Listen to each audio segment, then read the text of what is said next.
La Provence, ça fait toujours rêver de vacances, de soleil, de rosée peut-être aussi. Une région bénie des dieux donc, qui était donc déjà une province, une des premières provinces à l'extérieur d'Italie pour les Romains. Et la Provence tire donc son nom de Provincia. C'est aussi une région très connue pour ses peintres célèbres, les artistes peintres, Arles où a résidé Van Gogh, et Aix-en-Provence où est né Cézanne et où il a travaillé aussi. Les peintres étaient attirés par la lumière très particulière dans la région, et aussi donc les couleurs bien entendu. Mais parlons de vin, nous allons aussi trouver d'excellents vins là. On connaît surtout la Provence pour les rosés, seulement il y a moyen de faire des très grands rouges aussi, et c'est ce que le château Vignelor prouve. Château Vignelor, c'est le vignoble de la source sacrée, a été fondé dans les années 60 par le propriétaire du château La Lagune, grand cru classé du Médoc. Et il n'a pas fait son travail si mal que ça. Il a vraiment trouvé un terroir d'excellence à Riance, donc à l'extrême est de l'appellation Coteau d'Aix-en-Provence, sur une altitude de entre 300 et 500 mètres, ce qui est déjà quelque chose, au pied du mont de la Victoire.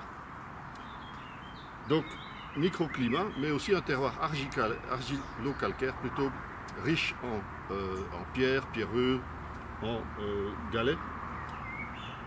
Et il a, noblesse du Médoc oblige, il a planté beaucoup de Cabernet Sauvignon à ce moment-là.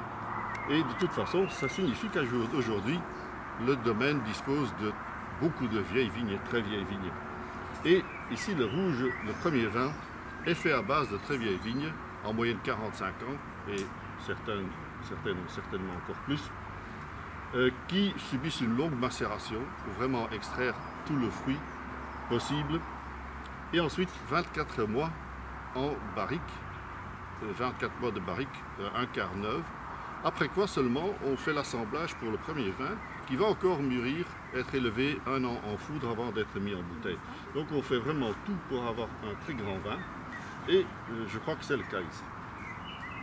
On a environ 65% de Cabernet Sauvignon et le reste en Syrah.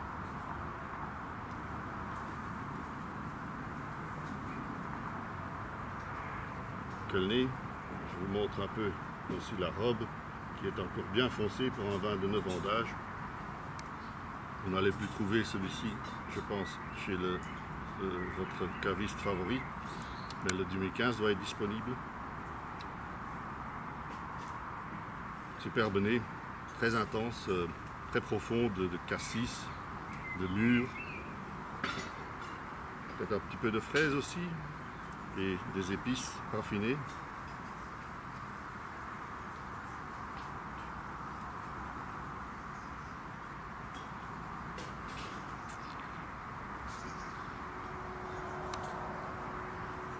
Et puis en bouche, on retrouve du grand vin.